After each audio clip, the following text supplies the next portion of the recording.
When you think about your financial health, really what you're trying to figure out is, am I on track to achieve whatever goals that you may have? Whether that is retirement, whether that is being work optional, whatever goals you may have, it really does come down to your budget. And most people don't really like tracking their budget. It's not a fun process, but it is absolutely necessary. Because if you think about it, everything derives from your budget, because you have your income, you have your expenses, and the difference between the two is your savings. How much are you putting away into your 401k, your deferred comp, your brokerage account, your HSAs, whatever the case may be. And that number drives everything. So you could be making $1 million a year, $2 million a year, but if you're spending $1 million a year, $2 million a year, you're not really making any progress. So it really is imperative to track what these numbers are. So I'm going to be sharing with you today a tool that I made, which is free for you to download down below. So go ahead and just click down below and download that if you want. But I'm going to be screen sharing this tool that I made just to kind of walk you through how to track your income effectively, your expenses, and more importantly, some really key metrics that I think are really important if you really want to make sure that you are on track to achieving your goals. So this is the tool that I made here. As you'll see, it's going to be 4 different tabs that all work together. And I try to make it just as seamless and just intuitive as possible. But let's begin here. So this first page is just what I call like the summary page. And you're going to have what key indicators I think are really important in terms of making sure that you actually are financially on track. So we have your savings rate, your burn rate, your debt rate, so on and so forth. And then we're going to have our summaries of your income, expenses, and savings. And all of these numbers are going to be pulled from these different tabs down here. So we have our income worksheet. We have our expense worksheet. I know this looks like a lot, but don't be daunted here. And then we have our savings worksheet. So everything that has this color, this cream color here, that can be entered in here, that can be inputted on this. And everything that is grayed out, you don't have to worry about because everything is going to pull from these cream colored cells. So what I'm going to be doing today is I'm going to be putting in some fake numbers and just kind of walk you through what the end result of this worksheet looks like and what kind of data can you actually pull from this to help you make sure that you are on track financially. So let's begin with the income worksheet. I'm going to say that today is 1/1/2024. I'm just going to make up a date here. And let's say that it's just me, right? So I don't have a spouse that I'm going to be entering in for. Let's just assume that all of these figures today are just going to be from me. So let's say that my base pay per month, remember these are per month numbers, not annual.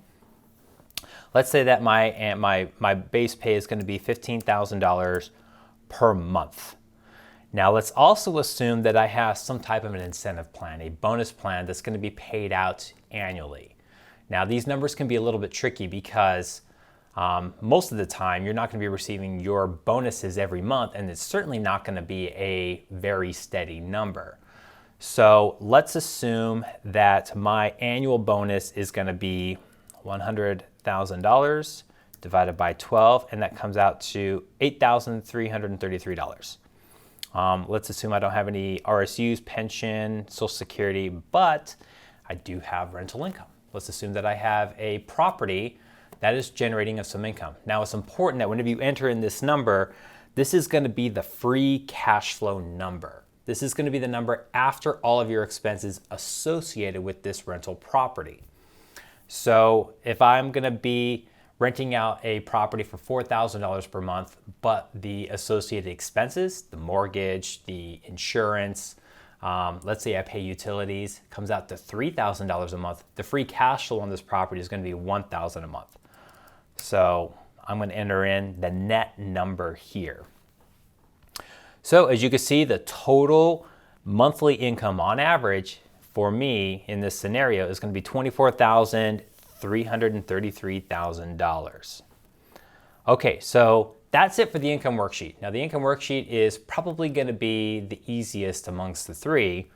The expenses, on the other hand, is the one that is not very fun. So not a lot of people enjoy going through this process, and I'll be quite honest, you don't necessarily have to go into extreme detail on this worksheet, because at the end of the day, what we're really trying to figure out is, what is your savings number? So if you have a credit card and you put everything through your credit card, and it'll give you a nice summary, just in general, where your different spending habits occur, then that's fine. You can enter them in here that way.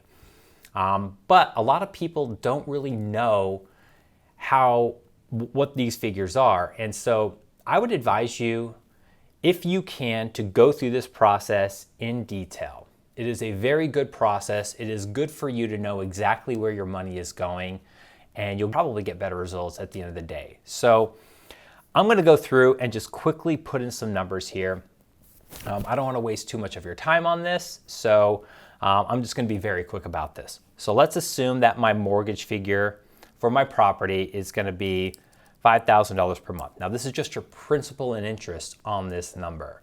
Be sure not to include your taxes, your insurance, or anything else, homeowner's insurance, on this as well, because that'll be captured elsewhere.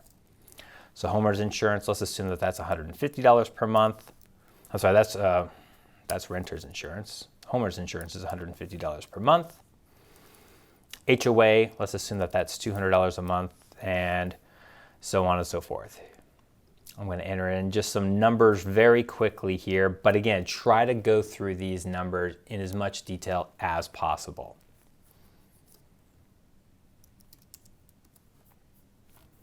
Okay, so I'm just going to put utilities as $350. Housing maintenance, now this is going to be just your normal maintenance, but also your long-term maintenance as well. So I would add a little bit of padding on this number, because you're not going to have to replace your roof on your house every year, but you probably are going to have to replace it every 10 years. So you want to account for that, because that's a real expense at the end of the day. So try to pad these numbers just a little bit.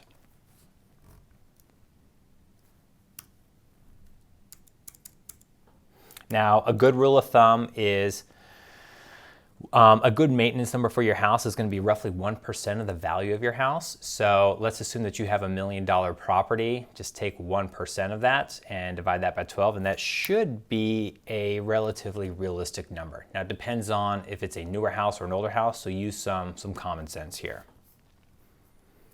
Okay, groceries and fast food and restaurants. Just quickly making up some numbers here. Your numbers may be lower or higher, but just want to put in some numbers here so you can actually see what these figures are.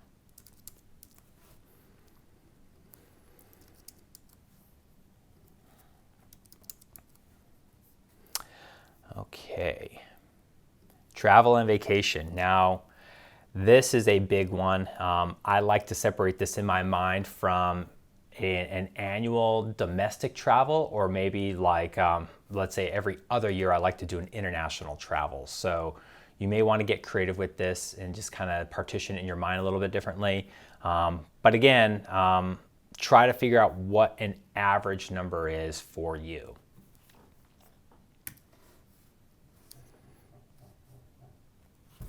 So I'm just going to enter in a formula here to try to track this a little bit. Let's say I spend $25,000 per year divided by 12. Okay, $2,000 per month. Not sure if that's realistic or not, but again, just making up some numbers here. Birthday, holiday gifts, that's also important to track as well.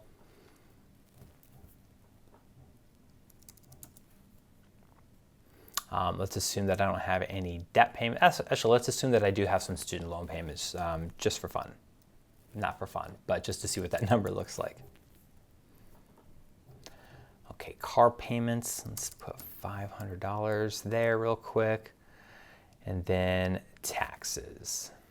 Let's just say it'll be $4,000 and then $1,000. Now, I don't know if these numbers are realistic or not, but let's see. Okay, so as you can see, On this expense worksheet, all of these numbers here, all of these cells here are going to be pulling directly from these down below.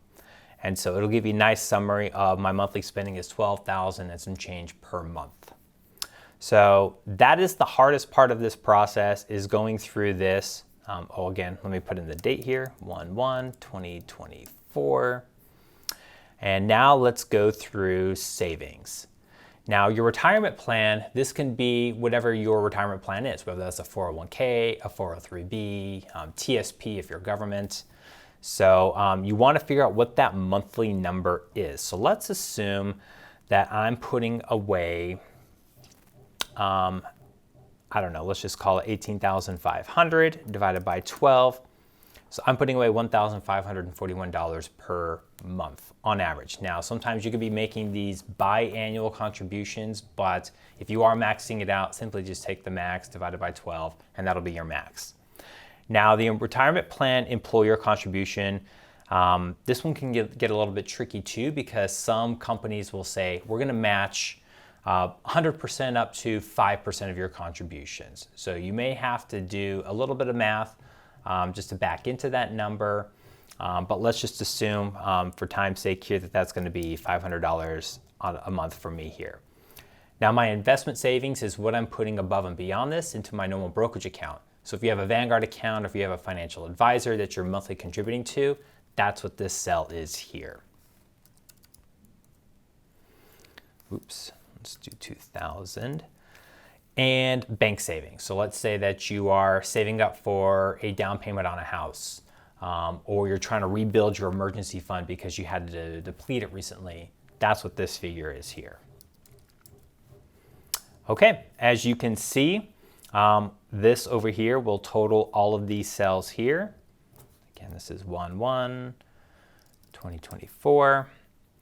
And so we're saving about $4,500 per month, actively saving towards it. Okay, so now that we have already completed the income tab, the expense tab, and the savings tab, it's gonna pull all of that information over here into the summary page. Now the summary page is gonna give you a nice summary of your income. So we're making $24,000 and change per month, which comes out to $292,000 per year. We are spending $12,000 per month, which is about $146,000 per year. And we say that we're saving $4,500 per month, which is about $54,000 per year. Now, the first thing that I wanted you to notice is these are numbers that you manually inputted here, but the math should tell you if there's a gap somewhere. And so if our income is $292,000 per year, but we say that we're only spending $146,000 per year, and we're only saving $54,000 per year, where's the rest of that money going? So we're either spending more than we say that we're spending, or we're saving more money than we say that we're actually saving. So there is about $150,000 difference between these two. Again, these are made up numbers, but if you see something similar with your own workbook, then that should kind of pique your interest a little bit.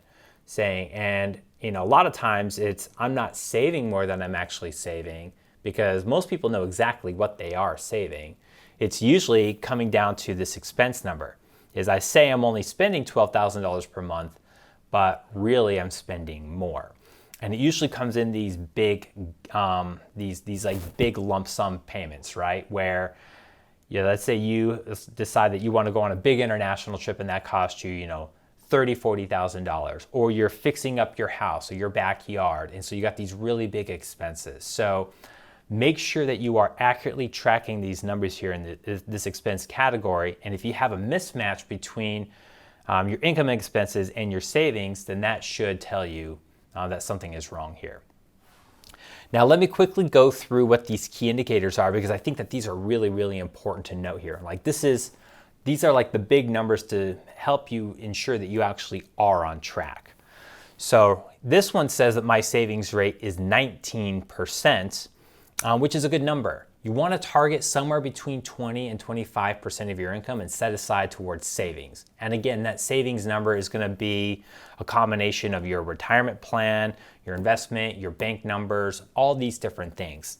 So ideally, you want to hit that 25% number. So if you can get to that number, you are golden. Now, if you're under 20% going down to the 15 or 10% range, then you're not saving enough. Something has to happen. You either have to cut your expenses or try to get that next promotion and increase your income, something.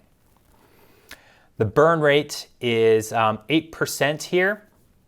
This is extremely low. Typical is somewhere between 30 and 50% of your income is your burn rate. Now, your burn rate is going to be all of your expenses, not including your debt and not including your taxes. So this is just your general expenses, living expenses, and your vacations and all that type of stuff. So if you're above 50% for a burn rate, that's a really high number. If you're below 30%, that's a really low number. So as you can tell, we do have a gap somewhere between our income and expenses and our savings. So if I were to look at this from a client, then I would immediately know there's a really good possibility that this expense number is really low and it needs to be more accurately track exactly what the client actually is spending. My debt rate here is 22%. This is a pretty good number. You want to make sure that number is not above 28%. So if your debt rate is above 28%, then that means that it's not sustainable. It's too high relative to what your income is. My vacation rate is 9%, which is a really high number. You want to make sure that your vacation rate doesn't typically go above 5%. Now, this number can be pretty flexible over time, depending just on what stage of life that you're in. But 5% of your relative income going towards your vacation, that is a good number to target. Tax rate is 21%. Again, this is a very variable number, right? Depends on what your income looks like, what state you live in, what does your tax plan even look like? Do you have a good CPA or a good advisor that can actively manage your taxes over time to try to keep that number as low as possible? So there's not really a target number that we can have here for our tax rate, but obviously the lower the better. And finally, this is your housing rate. So you're going to try to you don't want to spend more than 36% of your income towards your house. Now, if you go above 36%, you run the real risk of becoming house poor, meaning most of the money that you bring in is going towards your house, and then you have your general living expenses and your taxes that you just have to spend, right? And so that can really impact your savings rate. And so you want to make sure that you're not going too low on that number, of course. So again, this is a free tool for you to use. Feel free to download it. These are real tools that we use with our clients here. And the nice part about this is once we get a really good fix on what the income, expense, and the savings number are with our client, we look at these metrics plus others on our end, and we're able to track that real time. And by doing that, we can really just track all of our clients to make sure that their savings rate doesn't dip below too much, or their burn rate doesn't go too high, or their housing rate doesn't go too high. And so we're really kind of keeping track on this for our clients to make sure that they're financially sound and that they are actually able to achieve all of their different goals. So good luck with this. If you have any comments or suggestions, please let us know. We're more than happy to take those into consideration. I hope you enjoyed this video. Again, my name is Ryan Hughes, founder of Bull Oak, an independent advisory firm focusing on high-income individuals. To learn more about how we help our clients achieve financial success, please visit bulloak.com.